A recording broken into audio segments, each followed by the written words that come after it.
Hello and welcome to 5-Minute Math. Today we are looking at the Algebra 1 concept of identifying functions. This is standard A.12A in the great state of Texas, and we are using item number 44 of the 2019 released STAAR test.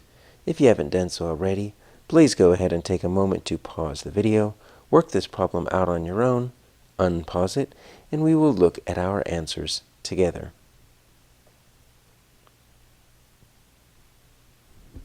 So we need to show a table that has y as a function of x. But unless we define that, we are going to have a hard time trying to figure out which one of these are correct. So let's define a function. Now, this is not on your reference materials or your mathematics chart, but if you took 8th grade math in the previous year, we also looked at functions there. So it's not anything new. And so the definition that I like to use is this. Each input leads to one output. Now, that in itself needs a little bit of explanation, but it's the simplest way to define. So what are inputs? Well, hopefully when I'm saying input, you're thinking independent variables. And so in most of our equations, in our vanilla situations, so to speak, those are our x values. So each x value, each independent variable, leads to only one output. So if our inputs are independent variables, then hopefully you see that our outputs are going to be our dependent variables.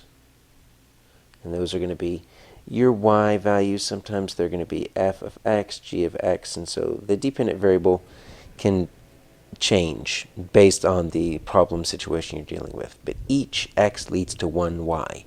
That's it in a very basic sense. Because if we were to graph any of these and plot them out, we would want to be able to do something called the vertical line test. It's a good way to visually test whether or not something is a function. Okay, so I'm going to take just your basic parabola here.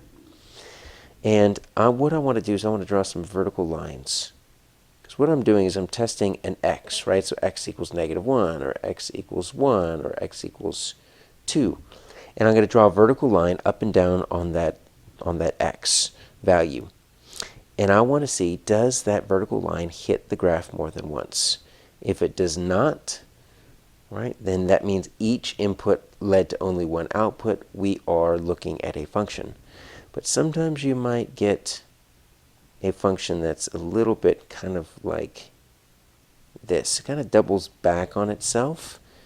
And take a look. I could draw a vertical line right here. I could draw a vertical line right here, multiple spaces, to where I'm hitting the graph, in this case, 3 different times. So this is not a function because each input, right, doesn't lead to one output, because whatever this x value is right here leads to at least 3 different points on the graph. So that's the problem.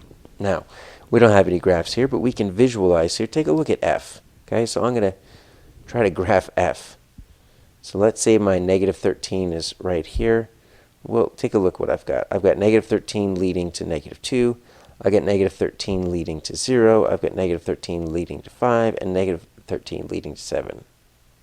Okay, that is the definition of not a function, because it fails the vertical line test, because everything is sitting with that one input of -13 leading to 4 different outputs.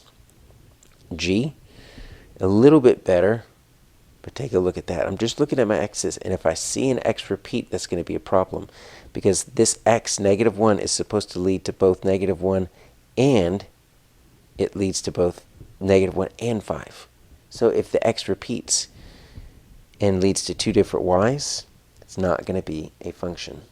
Now, take a look at this h.